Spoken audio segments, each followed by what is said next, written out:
নমস্কাৰ গাইজ, আজি নতুন এটা ভিডিঅ' লৈ আপোনালোকৰ মাজলৈ আহিছোঁ আৰু আজি আমি কোনো টেকনিকেল নলেজৰ ওপৰত ডিছকাছ নকৰোঁ। আজি জাষ্ট সাইকোলজি ইম্প্ৰুভমেণ্টৰ ওপৰত কিছুমান ইম্পৰ্টেণ্ট টপিক ডিছকাশ্যন কৰিম। যেতিয়াৰ পৰা ট্ৰেডিঙৰ মাৰ্কেটৰ লগত মই জড়িত হৈছোঁ, ইনিচিয়েল লেভেলত মই কোনো ধৰণৰ সাইকোলজিৰ ওপৰত ইম্পৰ্টেঞ্চ দিয়া নাছিলোঁ, অনলি টেকনিকেলৰ ওপৰত ইম্পৰ্টেঞ্চ দিছিলোঁ। আৰু তাৰ পাছত আজি এই 3 বছৰৰ জাৰ্ণিটোত যিখিনি ইনফৰমেশ্যন পালোঁ বা যিখিনি প্ৰেক্টিকেলি মই গম পালোঁ যে একচুৱেলি সাইকোলজি কিমান ইম্পৰ্টেণ্ট আছে আৰু এই সাইকোলজিৰ ক্ষেত্ৰত আমাৰ ভাগৱত গীতাই আমাক এজন প্ৰফিটেবল ট্ৰেডাৰ হ'বৰ কাৰণে আমাক কেনেকৈ ধৰণে সহায় কৰিব পাৰে, সেইটো এটা ইম্পৰ্টেণ্ট টপিকৰ ওপৰত ডিছকাছ কৰিবলৈ ওলাইছোঁ। মোৰ নাম প্ৰাঞ্জল শইকীয়া। আপোনালোকে নিশ্চয় মোৰ আগৰ ভিডিঅ'বিলাক চাইছে। তাত মই বেছিকৰ পৰা এডভান্স কিছুমান কণ্টেণ্ট মই এড কৰিছোঁ, যেনেকৈ ধৰণে change of character, fair value gap কি, আমি এটা ছেটআপ এণ্ট্ৰি কৰাৰ আগতে এটা ছেটআপৰ আগত আমি কি বস্তুৰ ওপৰত আমি ধ্যান দিব লাগে, সেইখিনিৰ ওপৰত কিছুমান জাষ্ট কেইটামান কণ্টেণ্ট মই এৰা হৈছে আৰু অনাগত দিনত আপোনালোকে আৰু বহুত কিছুমান কণ্টেণ্ট তেনেকুৱা দেখিবলৈ পাব। এতিয়াও আমাৰ মূল বিষয়বস্তুলৈ। ট্ৰেডিঙত এজন বিশ্ববিখ্যাত ৰাইটাৰ, এজন সফল ট্ৰেডাৰ যিজনৰ নাম হৈছে মাৰ্ক ডুগ্লাছ। আৰু মই জনাত আপুনি যদি সঁচাকৈয়ে এজন ট্ৰেডাৰ হয়, মাৰ্ক ডুগ্লাছৰ নাম আপুনি নিশ্চয় নুশুনাকৈ থকা নাই। আৰু যদিহে মাৰ্ক ডুগ্লাছৰ বিষয়ে আপুনি জানে, তেনেহ'লে তেওঁ এখন বিশ্ব আলোড়ন সৃষ্টিকাৰী এখন মহান গ্ৰন্থ ট্ৰেডিঙৰ ওপৰত লিখি উলিয়াইছিলে। সেইখনৰ নাম হৈছিলে ট্ৰেডিং ইন দ্য জ'ন। মই ট্ৰেডিং ইন দ্য জ'ন যেতিয়ালৈকে তাৰ বিষয়ে জনা নাছিলোঁ, তো তেতিয়ালৈকে মই ভাবিছিলোঁ ট্ৰেডিং হৈছে এটা অনলি মানে কম্পিউটাৰৰ মাউচৰ এটা গেম বুলি ভাবিছিলোঁ। বাই কৰি দিলে হৈ যায়, চেল কৰিব লাগে, বাই কৰিব লাগে। বাইং এণ্ড চেলিঙে মানে হৈছে ট্ৰেডিং। এইটো এটা মোৰ কনচেপ্ট আছিলে। কিন্তু ইয়াৰ লগত কিছুমান মনোবৈজ্ঞানিক এনেকুৱা কিছুমান কণ্টেণ্ট যে জড়িত হৈ আছে, এনেকুৱা কিছুমান চেপ্টাৰ জড়িত হৈ আছে, এইখিনি মই জনাও নাছিলোঁ আৰু মোক কোনো জনায়ো দিয়া নাছিলে। কিন্তু মোৰ ভাগ্য ভাল আছিলে, কেইজনমান ভাল মেণ্টৰে মোক একচুৱেলি ট্ৰেডিঙত সাইকোলজিৰ কিমান ইম্পৰ্টেণ্ট আছে এইখিনি যেতিয়াই মোক কোৱা হৈছিলে, তেতিয়াহে মোৰ চকু খোল খাইছিলে। আৰু আমি মেক্সিমাম ট্ৰেডাৰে যেতিয়া আমি ট্ৰেডিং কৰিবৰ কাৰণে আহোঁ, অকল টেকনিকেলৰ কিছুমান ইণ্ডিকেটৰ বা ষ্ট্ৰেটেজি আমি সেইকেইটা লৈ আমি প্ৰফিটেবল হ'ব পাৰোঁ বুলি এটা ধাৰণা লৈ মাৰ্কেটত এণ্ট্ৰি কৰি আমি বহুত লাখ লাখ টকা আমি বৰবাদ কৰিবলগীয়া হয়। ট্ৰেডিংটো টোটেলি এটা সাইকোলজিকেল গেম, ন' ডাউট। ইয়াত আমি মাৰ্কেটৰ প্ৰাইচটো এনালাইজ কৰিবৰ কাৰণে আমি কিছুমান টেকনিকেলছৰ আমি সহায় লওঁ। কিন্তু যিমান টেকনিকেলছৰ সহায় ল'লেও আমি ইয়াত সাইকোলজিকেলি আমি কিছুমান কথাৰ ওপৰত আমি গুৰুত্ব আমি দিবই লাগিব। কাৰণ ট্ৰেডিঙত আমি যেনেকুৱাই ষ্ট্ৰেটেজি বা যেনেকুৱাই কনচেপ্ট আমি নিশিকোঁ, ট্ৰেডিং হৈছে এটা প্ৰবেবিলিটিৰ গেম বুলি আমি ক'ব পাৰোঁ। কাৰণ যিমানে আমি 100% একুৰেচিৰ কাৰণে আমি চেষ্টা কৰিলেও, যি কনচেপ্ট শিকিলেও, আমি কেতিয়াও ট্ৰেডিঙত আমি 100% একুৰেচি আশা কৰাটো এইটো এটা আমাৰ ডাঙৰ মূৰ্খামি। কাৰণ কেলে ট্ৰেডিঙত আমি কি কৰোঁ, যিসকল প্ৰফিটেবল ট্ৰেডাৰ তেওঁলোকে ইনষ্টিটিউশ্যনবিলাকৰ যোনটো ফুটপ্ৰিণ্ট, এই ফুটপ্ৰিণ্টটো আমি এনালাইচিছ কৰি সেই ফুটপ্ৰিণ্টৰ মতে তেওঁলোকে ৰিয়েক্ট কৰাৰ ধৰণে আমি ৰিয়েক্ট কৰিবৰ কাৰণে চেষ্টা কৰোঁ। কিন্তু তেওঁলোকে কি কৰিছে, এটাই যেনেকৈ চুৰ কৰি যোৱাৰ পাছত কিছুমান চিমটম হৈ যায়, সেই চিমটমবিলাকত বেছ কৰি কি কৰে, CBI হওক, CID হওক বা পুলিচে হওক, সেই চুৰটোক ধৰিবৰ কাৰণে চেষ্টা কৰে। ঠিক তেনেকৈ ধৰণে আমি ইনষ্টিটিউশ্যনৰ কিছুমান ফুটপ্ৰিণ্টহে আমি ফ'ল' কৰোঁ। ইনষ্টিটিউশ্যনে কি কৰিছে, আমি যিহেতু এজন ৰিটেইল ট্ৰেডাৰৰ ওচৰত 100% ইনফৰমেশ্যন নাথাকে আৰু সেই ফুটপ্ৰিণ্টটো ট্ৰেক কৰিবলৈ যোৱাটো এটা ইমান ইজি প্ৰচেছ নহয়। সেইটো কাৰণে আমি সেইখিনি ভালদৰে শিকি ল'লেও 100% যে আমাৰ ধাৰণা যে শুদ্ধ হ'ব, এইটো আমি কেতিয়াও ক'ব নোৱাৰোঁ।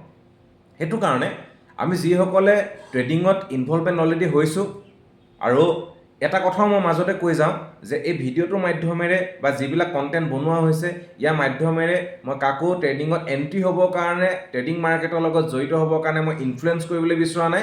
কিন্তু যিসকল ব্যক্তিয়ে ট্ৰেডিঙত অলৰেডি ইনভলভমেণ্ট হৈছে, মোৰ নিচিনাকৈ যাতে ষ্টাৰ্টিং লেভেলত যন্ত্ৰণা পোৱাকৈ লছ কৰিবলগীয়া যাতে নহয়।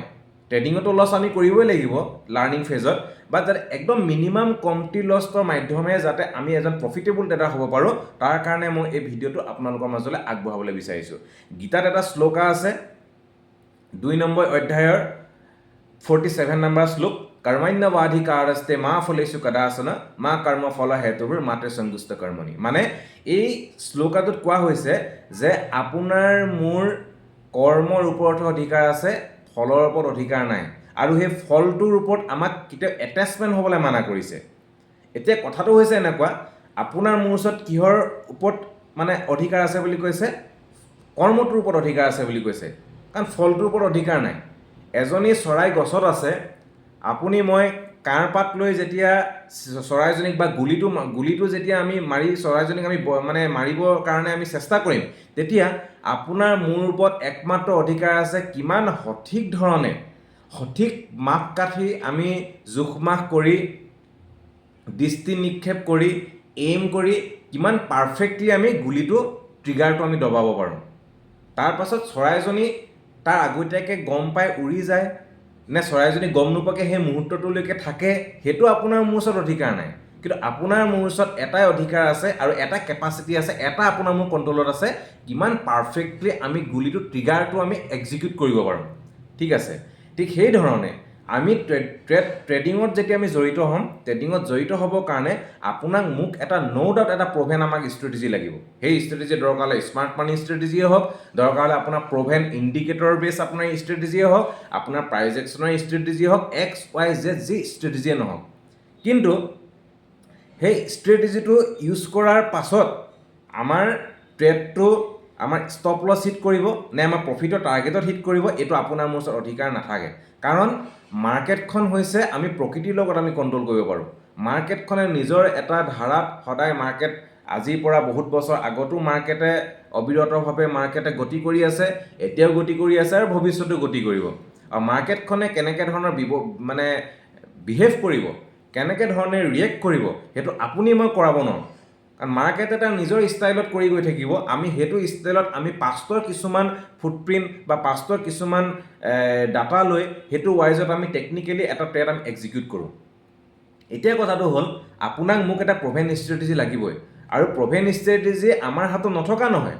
আপোনাৰ ওচৰতো হয়তো এটা প্ৰভেন ষ্ট্ৰেটেজি আছে, মোৰ ওচৰতো এটা প্ৰভেন ষ্ট্ৰেটেজি আছে। হয়তো এইটো হ'ব পাৰে মোৰ প্ৰভেন ষ্ট্ৰেটেজিটো আপোনাৰটোতকৈ একুৰেচি বেছি, বা মোৰ প্ৰভেন ষ্ট্ৰেটেজিটো আপোনাতকৈ হয়তো একুৰেচি মোক কম হ'ব পাৰে।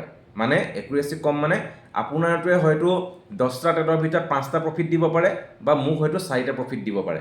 বা আপোনাৰটো ৰিস্ক ৰিৱাৰ্ড ৰেচিঅ'টো হয়তো কম হ'ব পাৰে, 1:2 হ'ব পাৰে, বাট মোৰটোতো কিমান হ'ব পাৰে 1:3 হ'ব পাৰে। এইটো তাৰ টাইমত থাকিব পাৰে। এতিয়া আপুনি মই প্ৰফিটেবল ট্ৰেডাৰ হ'বলৈ হ'লে আমি কি কৰিব লাগিব? প্ৰথম কথা আমি কেপিটেলটো কি কৰিলোঁ? পাৰ্টিশ্যন কৰিলোঁ। যেনেকৈ এজন চিকাৰীয়ে এটা চিকাৰ কৰিবৰ কাৰণে অকল এডাল কাঁড় লৈ গ'লে নহ'ব। তেওঁৰ ওচৰত যদি 100ডাল কাঁড় থাকে আৰু এটা চিকাৰৰ ওপৰত যেতিয়া প্ৰহাৰ যেতিয়া কৰিব, 100% তেওঁ 100ডালৰ ভিতৰত 100ডাল কাঁড় কেতিয়াও অথলে নাযায়। যদিহে চিকাৰীজন এজন দক্ষ চিকাৰী হয়, তো তেতিয়াহ'লে কি হ'ব? তেওঁ মেক্সিমাম কাঁড়ে সেই মানে চিকাৰ কৰিব পাৰিব। এতিয়া আপুনি মই যদি দক্ষ ট্ৰেডাৰ যদি হওঁ, 100টা ট্ৰেডৰ ভিতৰত দক্ষ ট্ৰেডাৰবিলাকৰ হয়তো 50টা ট্ৰেড তেওঁলোকৰ টাৰ্গেট হিট কৰিব। যদি তাতকৈ কম দক্ষ যদি হয়, 100টা ট্ৰেডৰ ভিতৰত 40টা তেওঁলোকৰ টাৰ্গেট হিট কৰিব। তাতোতকৈ যদি কম দক্ষ হয় 30% হিট কৰিব। আৰু একেবাৰেও দক্ষ নাথাকে, এটলিষ্ট 100টাৰ ভিতৰত কিন্তু 100টা ট্ৰেড কেতিয়াও তেওঁলোকৰ লোকচানত নাযায়। এইটো এটা ইউনিভাৰ্চেল ট্ৰুথ হয়। ঠিক আছে, এতিয়া কথাটো হৈছে মই আগতেও দেখাইছোঁ, ভিডিঅ'ত মই এক্সপ্লেইন কৰিছোঁ যে ৰিস্ক ৰিৱাৰ্ড ৰেচিঅ' কি হয়। আমি কেপিটেলটো যেতিয়া 100 ভাগত আমি ভাগ কৰিম, 100 ভাগত ভাগ কৰাৰ পাছত আমি এটা ট্ৰেডত ৰিস্ক ৰিৱাৰ্ড ৰেচিঅ' আমি মিনিমাম 1:2 যদি লওঁ, 1:2 মানে 1 লাখ টকাৰ কেপিটেলত 1% হৈছে 1000 টকা। আমি 1000 টকাৰ এগেইনষ্টত আমি টাৰ্গেট আমি কিমান লৈছোঁ? 2000 টকা। এতিয়া মোৰ ট্ৰেড যেতিয়া এক্সিকিউট কৰিম, হয় 1000 টকা লোকচান হ'ব, নহয় মোৰ 2000 টকা প্ৰফিট হ'ব। এইটোৱে মোৰ ডিচিশ্যন হ'ব লাগে। কিন্তু মোৰ ক্ষেত্ৰতো হৈছে, এতিয়াও হয়, এনেকুৱা নহয় যে মই এতিয়া 100% পাৰফেক্ট হৈ গ'লোঁ। কাৰণ ট্ৰেডিংটো হৈছে এটা প্ৰেক্টিছ হয়, আৰু এই প্ৰেক্টিছটো কৰি গৈ থাকোঁতে আমাৰ পাৰফেকশ্যন হ'বৰ কাৰণে অকণমান আমাৰ টাইম লাগে। কিছুমানৰ কম সময় লাগে, কিছুমানৰ বেছি সময় লাগে। কিছুমানৰ কম সময় এইটো কাৰণে লাগিব পাৰে কাৰণ তেওঁৰ চাইক'লজিকেল লেভেলটো কেনেকুৱা ধৰণৰ, তেওঁৰ মাইণ্ডৰ তেওঁৰ ডিষ্ট্ৰেকশ্যন বেছি আছে নে, তেওঁৰ কনচেনট্ৰেশ্যন কেপাচিটিটো বেছি, সেইটো বহুতখিনি কিছুমান কাৰক আছে, এইটো চেপ্টাৰলৈ নাযাওঁ। কিন্তু আমি 1:2 ৰেচিঅ'টো ট্ৰেড এক্সিকিউট কৰিলে আমাৰ এনেকুৱা ধৰণৰ টাৰ্গেট হ'ব লাগে, হয় আমাৰ টাৰ্গেট হিট কৰিব, নহয় ষ্টপ লছ হিট কৰিব, আমি এৰি দিব লাগে। কিন্তু আমি মেক্সিমাম ট্ৰেডাৰে যদিও আমি ষ্টপ লছ আমি লগাই থৈ দিওঁ বা আমি টেক প্ৰফিট আমি লগাই থৈ দিওঁ এটা জেগাত, কিন্তু আমাৰ এনেকুৱা হয়, বহুতৰে কি হয়, সেই ষ্টপ লছটো কেতিয়াবা হয়তো আমি হিট হোৱাৰ কাৰণে আমি ৱেইট কৰি থাকিব পাৰোঁ, কিন্তু আমাৰ প্ৰফিটৰ জেগাটোকোৱালৈ যোৱালৈকে মেইন জেগাটো পোৱাৰ আগতে আমি কি কৰোঁ আমি ট্ৰেডটো ক্ল'জ কৰি দিওঁ। বা বহুতে আমি কি কৰোঁ, ষ্টপ লছটো যেতিয়া লগাই থৈ দিওঁ, ষ্টপ লছটো লগোৱাৰ অকণমান সময় পাছত যেতিয়া তললৈ আহি থাকিব আমাৰ ষ্টপ লছটো হিট কৰিবলৈ, আমি ষ্টপ লছটো তললৈ আমি আনি গৈ থাকোঁ। আৰু এই দুটা কিহৰ কাৰণে হয়, দুটা চাইক'লজিয়ে আমাক ট্ৰেডিঙত প্ৰফিট হ'বলৈ নিদিয়ে। এটা হৈছে ফিয়াৰ চাইক'লজি আৰু এটা হৈছে গ্ৰীড চাইক'লজি। আৰু সফল ট্ৰেডাৰ আৰু বিফল ট্ৰেডাৰৰ মাজত এটা ডাঙৰ পাৰ্থক্য হৈছে, সফল ট্ৰেডাৰবিলাকে সদায় কি কৰে, মিনিমাম লছত ট্ৰেডৰ পৰা এক্সিকিউট কৰে আৰু মেক্সিমাম প্ৰফিটত তেওঁলোকে ট্ৰেডটোৰ পৰা এক্সিকিউট কৰে। আৰু যিসকল আমি অসফল ট্ৰেডাৰ, আমি মেক্সিমাম লছত ট্ৰেডৰ পৰা এক্সিকিউট কৰোঁ আৰু মিনিমাম প্ৰফিটত আমি ট্ৰেডৰ পৰা আমি এক্সিট কৰোঁ। কেনেকৈ ধৰণে, আমাৰ বিফল ট্ৰেডাৰবিলাকৰ আমাৰ চিন্তাধাৰাটো কেনেকুৱা ধৰণৰ, আমাৰ যেতিয়া ষ্টপ লছটো হিট কৰিবলৈ আহে, আমাৰ তাত ইগ' আছে, সেইটো এটা বেলেগ এটা চেপ্টাৰ। আমাৰ চাইক'লজি, আমাৰ বিহেভিয়াৰ আমাৰ ট্ৰেডিঙত 100% এফেক্ট কৰে। আমি কি কৰোঁ, মোৰ ট্ৰেডটো এনেকুৱা ধৰণৰ মাইণ্ডছেট আহি যায় যে যিহেতু মই এনালিচিছ কৰিছোঁ, তো সেইটো কাৰণে মোৰ ট্ৰেডটো ভুল হ'বই নোৱাৰে। মই যিডোখৰ জেগাত ষ্টপ লছ লগাইছোঁ তাতকৈ হয়তো অকণমান তললৈ আহিব পাৰে, আকৌ ওপৰলৈ যাবই, তেনেকুৱা এটা ধৰণৰ আমাৰ গুৰামি থাকে। আৰু এনেকুৱা হয়, মই পৰাজয় স্বীকাৰ কৰিবৰ কাৰণে মোৰ সেইখিনি সামৰ্থ্য নাথাকে। সেইটো কাৰণে কি হয়, সেই লজিং ট্ৰেডটোৰ পৰা অকণমান লোকচান হৈ থাকোঁতে, বা প্ৰথমতে মই যে ভাবিছিলোঁ যে মই ইমানটো লষ্টতে মই ট্ৰেডৰ পৰা ওলাই দিম বুলি, সেই সিমানটো লষ্টৰ পৰা মই ট্ৰেডটোৰ পৰা মই ওলাই দিব নোৱাৰি কি কৰোঁ, মই ষ্টপ লছটো মই বঢ়াই গৈ থাকোঁ। লাষ্টত মই দেখা পাওঁ, এণ্ড অফ দ্য ডে মই ভাবিছিলোঁ আজি 1% লোকচান কৰিম বুলি, কিন্তু লাষ্টত গৈ দেখিছোঁগৈ কি মোৰ 3% লোকচান হৈ গ'ল, বা 5% লোকচান হৈ গ'ল, বা মোৰ হোল কেপিটেলটো লোকচান হৈ গ'ল। সেইটো হৈছে আমাৰ বিফল ট্ৰেডাৰবিলাকৰ এটা কেৰেক্টাৰ। আৰু প্ৰফিট হোৱাৰ ক্ষেত্ৰত কি হয়, মাৰ্কেটখন গৈ আছে, টাৰ্গেট হিট কৰিবগৈ জানো, কিন্তু তাৰ মাজত মেনুপুলেশ্যন বহুতখিনি হয়। কিন্তু আমি কি কৰোঁ, অকণমান প্ৰফিট হোৱাৰ লগে লগে হ'ব কিজানিবা মোৰ প্ৰফিটটো গুচি যায়, সেই ভাৱনাত আমি কি কৰোঁ, আধাতে আমি প্ৰফিটৰ ট্ৰেডটো ক্ল'জ কৰি দিওঁ। অলপ টাইম পিছত দেখোঁ যে ট্ৰেডটো গৈ আমাৰ টাৰ্গেট হিট কৰাৰ উপৰিও তাৰ বহুত ওপৰলৈ গুচি গ'লগৈ।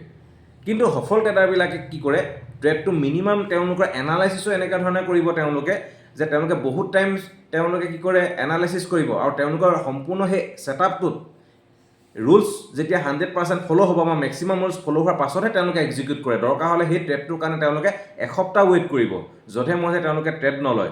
মাৰ্কেটখন দেখিলে কেণ্ডেল এটা জাপ মাৰি দিলেই আমাৰ নিচিনাকৈ তেওঁলোকে মাৰ্কেটত কি নকৰে, জঁপিয়াই নপৰে। আৰু যেতিয়া তেওঁলোকে ট্ৰেডটো এক্সিকিউট কৰিব, এনেকুৱা এটা তেওঁলোকে ৰিস্ক ল'ব, যিটো ৰিস্ক তেওঁলোকৰ যদি ষ্টপ লছ হিট হৈও যায়, তেওঁলোকৰ চাইক'লজিত কোনো ধৰণৰ এফেক্টে নহয়। আৰু হয় তেওঁলোকে ষ্টপ লছ হিট কৰিবলৈ দিব, নহ'লে তেওঁলোকে টেক প্ৰফিট হিট কৰিবলৈ দিব। এতিয়া এই ভাগৱত গীতাৰ যিটো শ্লোকা, এই শ্লোকাটোৰ মাধ্যমেৰে আমি ট্ৰেডিঙত কেনেকৈ ধৰণে পাৰফৰ্মেঞ্চ বঢ়াম, এই শ্লোকাটো আমি কেনেকৈ ধৰণে ইমপ্লিমেণ্ট কৰিম।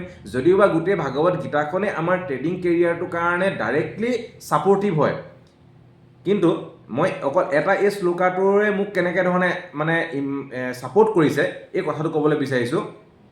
আমি এই শ্লোকাটোত কি কৈছে, যে আমাৰ কৰ্মপদ অধিকাৰ আছে, আৰু সেই কৰ্মটো আমি পাৰফেক্টলি, যিমান পাৰোঁ সিমান পাৰফেক্টলি আমি এক্সিকিউট কৰিবৰ কাৰণে চেষ্টা কৰিব লাগে।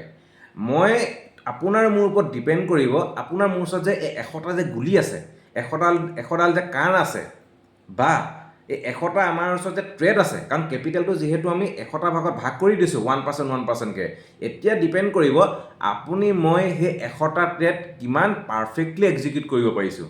সেই 100টা ট্ৰেডৰ ভিতৰত হয়তো কোনোবা এটা ট্ৰেডৰ আমাৰ ছেটআপটো কোনো ৰুলছতে নপৰিছিলে, ছেটআপেই পোৱা নাছিলে, এনেই মন গ'ল কেণ্ডেলডাল দেখিছোঁ ওপৰলৈ গৈ আছে, দিলোঁ মাজতে সোমাই, তাৰপিছত কি হ'ল, অকণমান তললৈ গুচি আহিলে, আমাৰ ষ্টপ লছ আমাৰ হিট হৈ গ'ল। সেই 100টা ট্ৰেডৰ ভিতৰত আমি এইটো চেষ্টা কৰিব লাগে, ষ্টাৰ্টিং লেভেলত আমি কোনেও নোৱাৰোঁ সেই 100টা ট্ৰেডৰ ভিতৰত 100টা ট্ৰেডৰ এই 100% ৰুলছ ফ'ল' কৰি এক্সিকিউট কৰিবৰ কাৰণে। কিন্তু যিমানে আমি প্ৰেক্টিছ কৰি গৈ থাকিম, এদিনাখন আমি দেখা পাম যে মেক্সিমাম ট্ৰেডতে আমি ৰুলছ ফ'ল' কৰাৰ পাছতহে আমি ট্ৰেডটো এক্সিকিউট কৰাৰ সেই অভ্যাসটো বনাই লৈছোঁ। সেই অভ্যাসটো বনোৱাৰ পাছত আমি এজন সফল ট্ৰেডাৰ হ'ব পাৰিম। সেই 100টা ট্ৰেড আমি ভাগ কৰি ল'লোঁ, এতিয়া এণ্ড অফ দ্য মান্থ আমি জাৰ্নেল কৰি আমি এইটো চাব লাগে, কিমান প্ৰফিট হৈছে, কিমান লোকচান হৈছে, এইটো আমাৰ চোৱাৰ প্ৰয়োজন নাই। আমি এইটো চাম যে মোৰ যোনটো ছেটআপ আছিলে, আৰু এইটো কথাতে আমি এটা ছেটআপে ল'ব লাগে। মই বোলে দেখিছোঁ এনেকুৱা 1 ঘণ্টাত মই ছাপৰ্ট ৰেজিষ্টেঞ্চ বনাই লৈছোঁ, 1 ঘণ্টা ছাপৰ্ট ৰেজিষ্টেঞ্চ যেতিয়া ৰেচপেক্ট কৰে, তাৰপাছত যেতিয়া এটা বুলিছ কেণ্ডেল ফৰ্ম কৰে, তেতিয়া বোলে মই এণ্ট্ৰি কৰোঁ, এইটো মোৰ এটা ছেটআপ। তো তেতিয়া কথাটো হৈছে, আপুনি সেই 1 ঘণ্টাৰ যিটো ছাপৰ্ট ৰেজিষ্টেঞ্চৰ পাছত আপুনি বুলিছ কেণ্ডেল বনোৱাৰ পাছতহে যে আপুনি এণ্ট্ৰি কৰিম বুলি কৈছিলে, আপুনি সঁচাকৈ বুলিছ কেণ্ডেলটো বনোৱাৰ পাছতহে আপুনি এণ্ট্ৰি কৰিছেনে নাই কৰা আপুনি চাব আপুনি বুলিছ কেণ্ডেল বনোৱাৰ আগতেই 1 ঘণ্টা কেণ্ডেলটো ছাপৰ্টৰ জেগাত আহি পাইছে এতিয়ালৈকে কেণ্ডেলটো ক্লোজ হোৱাই নাই কাৰণ ক্লোজ হ'লেহে গম পাম যে ছাপৰ্টটো ৰেচপেক্ট কৰিবনে নে ছাপৰ্টটো ভাঙি তললৈ যাব আপুনি মই ছাপৰ্টটো পোৱাৰ লগে লগে কেণ্ডেল ক্লোজ হোৱাই নাই তাৰ আগতে কি কৰিলোঁ এক্সিকিউট কৰি দিলোঁ ট্ৰেডটোত কিন্তু আমি সেইটো ছাপৰ্টটো ৰেচপেক্ট কৰাৰ পাছত আৰু এটা যে বুলিছ কেণ্ডেল বনাৰ পাছতহে আপোনাৰ মোৰ এণ্ট্ৰিটো আছিলে কিন্তু আমি সেইটোলৈ আমি ৱেইট নকৰিলোৱে কাৰণ কেলৈ আমাৰ সাইকোলজিটো আমাৰ ইমান উইক হয় আমাৰ মাইণ্ডবিলাক ইমান উইক হয় আমি ৰুলছ ফ'ল' কৰিবৰ কাৰণে আমাৰ সেইখিনি পেচেঞ্চ নাথাকে আৰু মাৰ্কেটত আমি লোকচান কৰাৰ এটা ডাঙৰ ৰিজন হৈছে আমাৰ পেচেঞ্চ নথকাৰ কাৰণে আমি ছেটআপটোলৈ আমি ৱেইট নকৰোঁ সেই যে আমি যে নিজৰ যে কোনোবা এটা ষ্ট্ৰেটেজি ইউজ কৰি আমি ট্ৰেড যে এক্সিকিউট কৰিছিলোঁ 100টা ট্ৰেডত আমি প্ৰথম অৱস্থাত চাম যে এই 100টা ট্ৰেডৰ ভিতৰত মই সঁচাকৈ মই 1%কৈ মই প্ৰত্যেকটো ট্ৰেডত মই ৰিস্ক লৈছিলোঁ নে নাই লোৱা কোনোবা এটা ট্ৰেডত কি মই 20%লৈকে ৰিস্ক লৈছিলোঁ নেকি তাৰপাছত চাম যে মই এদিনত 2টাহে ট্ৰেড ল'ম বুলি ভাবিছিলোঁ সেই দিনটো কোনোবা এটা দিন এনেকুৱা গৈছে নেকি যোনটো মই ৰুলছ মই ব্ৰেক কৰিছোঁ বা এই যে বুলিছ কেণ্ডেলটো ফৰ্ম হোৱাৰ পাছতহে মই এণ্ট্ৰি কৰিম বুলি যে ভাবিছিলোঁ মই সেইটো ফুলফিল নোহোৱাকৈ মই ট্ৰেড লৈছোঁ নেকি তাৰপৰা চাম যে 100টা ট্ৰেডৰ ভিতৰত আমাৰ কিমানটা ট্ৰেডে সেই ৰুলকেইটা ফ'ল' কৰিছে জানো আমাৰ একদম কম ট্ৰেডহে থাকিব যিকেইটা আমাৰ মেক্সিমাম ৰুলছ ফ'ল' হ'ব কিন্তু তাৰপাছত আমি সেই জাৰ্নেল কৰি আমি কি কৰিম নেক্সট মান্থৰ কাৰণে প্ৰিপেয়াৰ কৰিম যাতে এইবাৰ যাতে মই এইখিনি ৰুল ব্ৰেক নকৰোঁ তেনেকৈ ধৰণে ইম্প্ৰুভমেণ্ট আমি কৰি যেতিয়া গৈ থাকিম আপুনি মই 100% এজন সফলতা হ'ব পাৰিম trading is not a gambling trading is a business ট্ৰেডিংটো এটা বহুত সুন্দৰ ব্যৱসায় হয় যদিহে আমি ৰিস্ক মেনেজমেণ্ট আৰু সাইকোলজিটো ডেভেলপ কৰি ল'ব পাৰোঁ থেংক ইউ নিশ্চয় আপোনালোকৰ ভিডিঅ'টো ভাল লাগিলে আৰু যদি আপোনালোকৰ ভিডিঅ'টো আপোনালোকৰ ট্ৰেডিং কেৰিয়াৰত কামত আহিব বুলি ভাবে 100% এটা লাইক কৰে যেন থেংক ইউ